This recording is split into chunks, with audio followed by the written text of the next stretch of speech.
So here's what I've learned. Don't let fear become the creator of your reality. Yes, it is so easy to say, sitting from a space where I feel safe in my home and everything else and blah, blah, blah.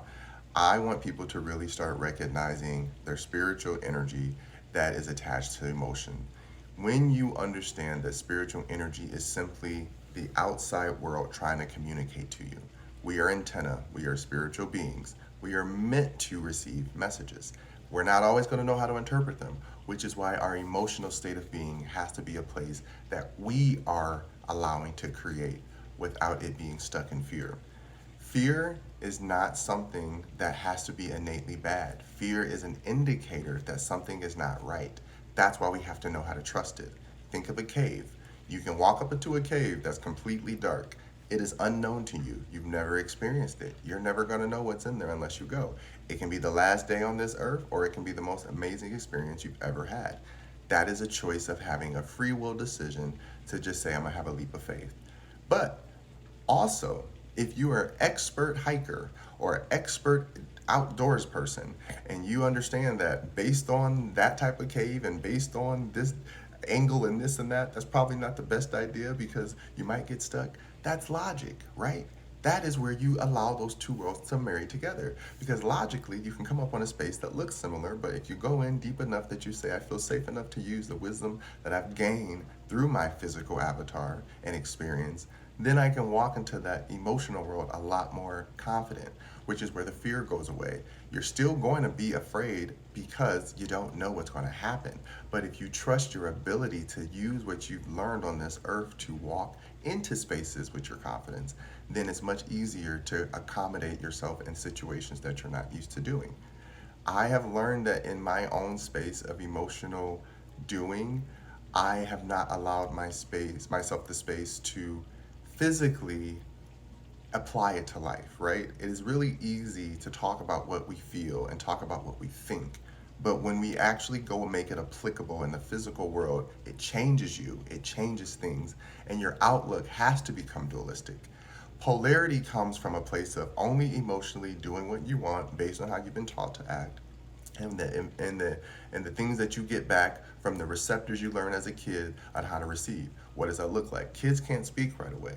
So they learn how to ooh, right? All that until they get the attention of the parent. And then they'll throw a little behavior in there to see what happens. Maybe a tantrum, maybe a little laugh, maybe a little giggle. And whichever one the parent is more receptive to, the kid takes on that trait and it becomes imprinted. This is why I say babies are little manipulators. Love them, but that's what animals do too. That's what domestication is. It's learning how to you set these emotional rules out here, these logical rules of this is what structure is to keep you safe, right? Let's just say in a perfect world, these are the things that will keep you safe with no malice or anyone else trying to control you. Just don't put your hand on the stove. Don't walk in front of a bus. Things like that, right? Then the baby has to learn the emotional state of how far can I take that though, right? We all have this space in us, what we call spiritual energy, our spirit, where it wants to try new things. And based on your spirit, it's going to jump head in first, or it's going to be really hesitant and put a toe in first, right? You have to know your energies. So that's why I say fear is just like they say beauty's in the eye of the beholder. So is fear. Fear is in the beholder of the person who's experiencing it. So the way that you give yourself confidence, the way that you experience your understanding of what you're going through, then it's much easier to say what fear is versus someone telling you to be fearful of something that they've never tried. And because they've never tried it, you shouldn't try it. That's ridiculous, right? That's hogwash. I have taught myself and I've done this by watching others. Here's the thing about me. I'm not this amazing person who thinks they're so smart because they know stuff. I watch the world experience itself. We watch the world experience itself through social media, through our type of content and media that we consume.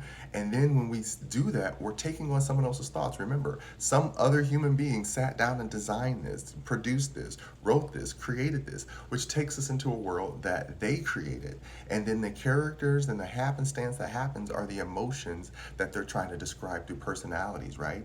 Personalities are simply avatars of our emotions. And then that's why some people say, that's who I am, that's who I feel, that's who I agree with. And you start living living that timeline. But that's why I say be careful, because that timeline could belong to someone else, and it can be laced and doused in fear, and you're walking into it saying this is your timeline, when really you were just following that looks and the acts of an avatar that you feel resembles your emotional state of being. Recognize that you have to know what you want for you. This is when I talk about masculine and feminine energy. Remember, we can be masculine presenting. Yes, there are males and there are females. That's that is that separately. Energetically within those males and females, because we all are either male or female or in between, we still have emotional souls and worlds in our minds that are happening that has to still be played out in this physical world that we all call Earth, right? So, because we all live in these little realities, we have to know, am I my masculine in this world or am I my feminine in this world? It doesn't have to do with the outside. That is up to you how you want the outside to look. But the inside has to know, which one do I lead with so that I can allow it to lead without me hindering it, right? If you are more nurturing and loving and kind and more docile in your energy, that's more feminine. And that can be any gender. But that means if you are that, then you're going to have to work on your masculine energy and knowing how to step in, step up, speak up when necessary, and stop waiting for someone else to do it, right? Because we can't get mad at the world waiting for others to do it if we know we have the answer.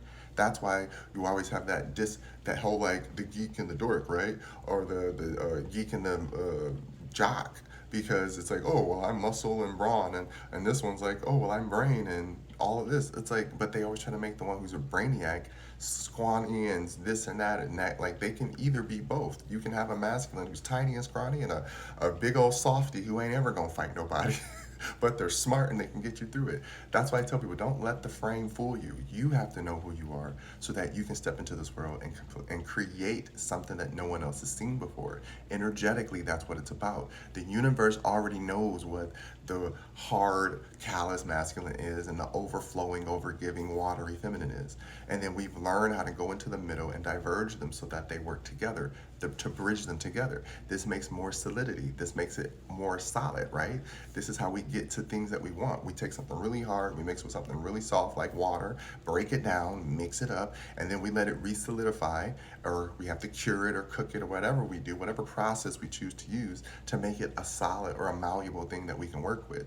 That is how energy is meant to be used. So when you use your masculine and feminine energy, then you're able to confront fears much easier with confidence and not just doing it from a place of, well, this is how I was taught, or this is what somebody told me fear is, and I can't go past that boundary. I'll never know, but that's what they told me. Don't do that to yourself, because then we get stuck in these places of believing others' realities more than our own. Each of us is a creator of our own reality. I'm not saying anything that's new that anyone hasn't realized. Again, our families teach us what they want, but we as adults, at some point, we keep pursuing something that we decide we want to do, or something we've been conditioned to decide we want to do. That choice is up to you. Just recognize that the path you're on are decisions you're making based on what you want, and not the fear that was curated by somebody else's lack or inability to go beyond their own boundaries. Of course, use your logic with your emotions to make practical choices that will keep you safe. To me, practicality means I know that that's what works for you, and I know that that seems that that's going to work, but I'm not going to do it because I don't feel safe. And that's okay. Practically, that works well for me. And then that's where my logic and my emotions feel safe, because now they trust me. But if I put myself in situations that my emotions don't trust, but logically the world says trust it, and I go walk onto this elevator or onto this thing and I plummet down, well, yeah, now my emotions and my spiritual space don't trust my logic anymore. This is where we have these conflicts, and this is where fear and anxiety is created, at least in my experience. So what I've learned to focus on is, if I see fear is trying to create a narrative that I've never experienced, then I say, well, let's create another dual experience that's positive. This is where people say, well, how do you stay so positive? Because when I see that both outlooks are possible, why not focus on the one that's going to make me feel good in the meantime? Even if it doesn't happen, that's okay, because that builds resilience and that builds wisdom. And that's how you get to the point of confidence where nothing can phase you. Water off a duck's back. All right? Love ya.